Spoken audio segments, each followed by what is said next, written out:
Okay, one more thing that's an important concept in live that we just haven't touched on. Um, that is sometimes we want the ability to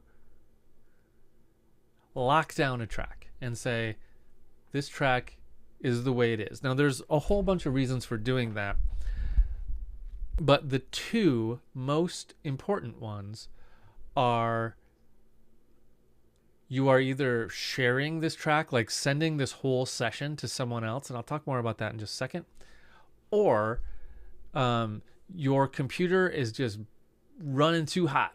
Like if you look up here, we see this 1%, right? That 1% is telling us how hard our processor is working.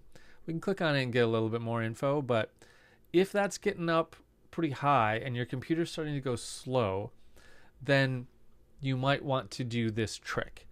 And what this trick is called freezing and flattening. What it's going to do is it's basically going to render a MIDI track as an audio file, or render an audio file without all its effects. So in other words, it's going to put all the effects into the clip and then turn off the effects. So it'll sound the same, but you won't be able to make any adjustments anymore. Okay? So here's how we do it. We just go over to the track, control click or right click, freeze track or freeze and flatten track. If you freeze the track, that's going to disable MIDI stuff, effects, instruments, anything.